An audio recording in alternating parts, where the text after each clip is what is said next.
Hello and welcome to the channel. President-elect Bola Ahmed Tinubu is going to hit the ground running when he assumes office on May 29 because he is a master planner.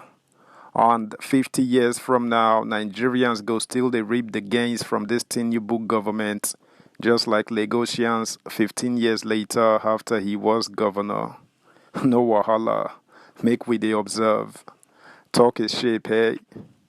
Subscribe, like, share, and comment. Thank you.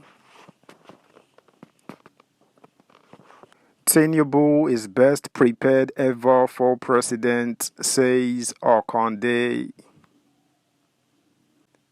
President-elect Bola Ahmed Tinubu is the most prepared anyone has been for the top job, his longtime ally Chief Bisi Okande has said. The Pioneer All Progressives Congress APC national chairman believes Tinubu can deliver on his renewed hope manifesto to lift Nigeria to higher heights.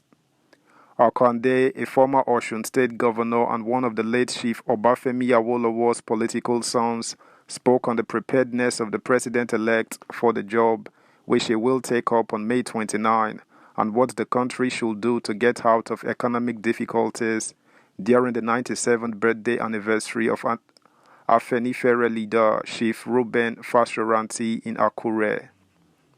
The speech was made available to reporters in Oshogbo yesterday. Akande said, "We thank God that this time around Nigerians have elected a leader who has planned for a long time to be our president.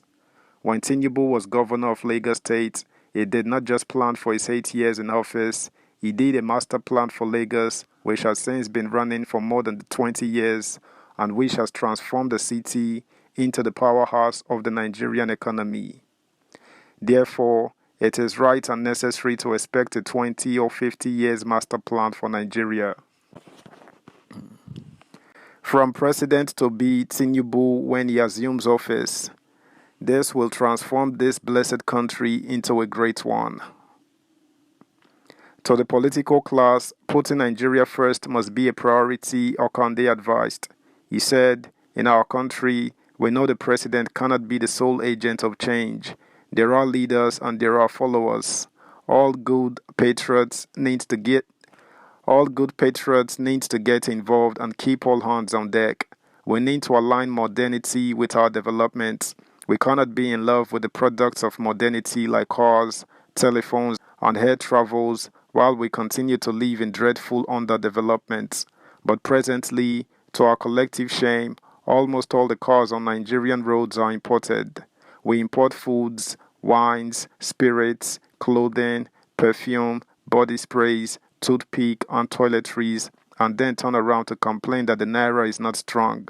Let us, as followers, make the naira strong by changing our ways. Let us learn to make our own cars, produce our own food, drink our own wine, and wear our own clothes because those individuals, corporate entities, or countries will think deeply daily, plan meticulously, and work assiduously towards the realization of their plans, and will continue to devise all means to confuse, exploit, and enslave the lazy, fun-loving, and planless pleasure seekers.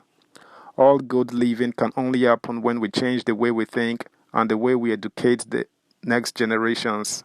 Extolling the Afenifere leader, Akande said, again, Shifa Shoranti was among the first to chart a new course of educating our youths.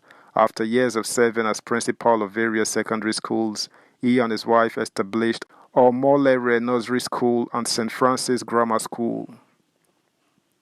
They took this part in reaction against the destructive interference in education by the military administration. Today, graduates of these schools are leaders in education, industry, and even in politics. Akande said Nigeria needs a future that would resemble more of its past when the likes of Baba Fashoranti were in charge. We need to think more and plan more about our future as individuals and as collectives. We need to produce more and consume less of those things that we need but are to be imported. We need to be more godly and less religious, and we need to be united in demanding accountability and good performance from our leaders. Our country is rich and we need to make our wealth to serve the poorest among us so that the poor will not go to bed hungry. No rich person can sleep peacefully when his poor neighbor is awake because of hunger, he said. The former Osun governor believes the country failed because of the inability to plan for the future. He blamed underdevelopment on the inability of successive governments to have a development plan for critical sectors. Akande said when he served as governor between 1999 and 2003, he balanced the budgets, cleared the debts his administration inherited, and did not borrow to finance projects. He also said he did not leave any uncompleted projects and did not owe any worker, contractor, or suppliers. According to him, he followed the template set by the late Bola Ige and Awolowo to prove that good governance is possible. Akande said, in our government, we planned, we executed the plans for the good of our people. Our government did not live beyond its means. We followed the examples of those before us in Awolowo's School of Politics and Public Service. We need to ask ourselves today whether we can say the same thing about the current emerging set of our leaders. We fail to plan, and yet we are surprised that we failed in almost all sectors, as we are all lapsing into generations of planless hypocrites. I can assure you that was not what we inherited. In this same country, we used to have 5 years capital development plans and 7 years capital development plans. Now we only plan for the immediate next election. Meanwhile, a former Kaduna Senator, Shehu Sani, has asked the president-elect, Bola Tinubu, to probe the outgoing government of President Muhammadu Buhari. The nation's debt profile is about 77 trillion naira if the 23 trillion naira loans from the Central Bank of Nigeria are securitized. This has led to concerns amongst the citizenry, considering that the president is currently pushing for an $800 million loan from the World Bank a few weeks before the end of its tenure. Some of the loans obtained by the Buhari government were reportedly used to construct roads, bridges, and other infrastructure across the nation. But Sani said the first step in servicing the nation's debt is to conduct a full investigation of the cost of the projects they were purportedly used for. Speaking via Twitter, the politician urged the incoming administration to probe all federal ministries, departments, and agencies under the Buhari regime. He said, the first step towards servicing our billions of dollars of local and foreign debt is a full investigation of the cost of the projects they were purportedly used for. The incoming government must probe all the MDAs under this regime, he said. That's the news, guys. Thanks for listening. Until next time, bye.